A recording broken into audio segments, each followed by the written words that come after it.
Hi guys, welcome back to my channel. Welcome to another mini blog guys. সকাল সকাল পুজো টুজো নিয়ে নিয়েছিলাম ঘরের, আর ঘরের গাছের যে ফুলগুলো ছিল সেগুলোও তুলে নিয়েছিলাম ঠাকুরকে দেওয়ার জন্য। সারাদিনটা কিরম কাটালাম সেটাই তোমাদের সাথে এই ভিডিওটাতে শেয়ার করব। তো আজকের দিনে সকাল সকাল পুজো কমপ্লিট করার পরেই আমার ফার্স্ট কাজ ছিল ব্রেকফাস্ট কমপ্লিট করা। আর স্কিন কেয়ার করেছিলাম, সেটার ক্লিপ নিতে ভুলে গেছিলাম।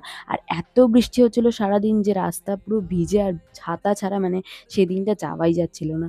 তারপর আমার একটু কিছু কেনাকাটি ছিল, সেটার জন্যই দোকানে গেছিলাম। তারপরে আসার সময় মায়ের জন্য কাবলি নিচ্ছিলাম। এটা দেখে কার কার মুখে জল এলো অবশ্যই কিন্তু কমেন্টে জানিও। তারপরে মা চিকেন চিজ বল নিয়ে এসেছিলো, ওটাই খাচ্ছিলাম। তারপরে দোকান থেকে মানে মোমো নিয়ে আমি পার্সেল করে বাড়ি চলে এসেছিলাম। কারণ যবে থেকে দিদির দোকানে মোমো পাওয়া যাচ্ছে তবে থেকে মানে বেশিরভাগ দিনই আমি খালি লাঞ্চে মোমোই খাচ্ছি। কারণ আমার এত ভালো লাগছে ওদের দোকানের মোমোটা। আমি ডেফিনিটলি বলবো যারা গার্ডেন রিজে থাকো তারা কিন্তু অবশ্যই ট্রাই করো। হেভি খেতে, হেভি। মানে একবার গেলে আমি বলব দ্বিতীয়বার তোমরা যাবেই।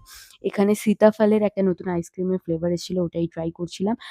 দারুণ খেতে, এটাও একবার ট্রাই করে দেখো। তারপর আমি সন্ধ্যেবেলা চলে গেছিলাম দিদিদের দোকানে। এত ভিড় ছিল কোনো ক্লিপ নিতে পারিনি। তারপরে বাড়ি চলে এসে ডিনার করে নিই। ভিডিও যদি ভালো লাগে থাকে অবশ্যই লাইক করো। চ্যানেলে যদি ফার্স্ট টাইম এসে থাকো চ্যানেলটাকে অবশ্যই সাবস্ক্রাইব করে দিও। দেখা হচ্ছে নেক্সট ভিডিও। আজকের মতো টাটা।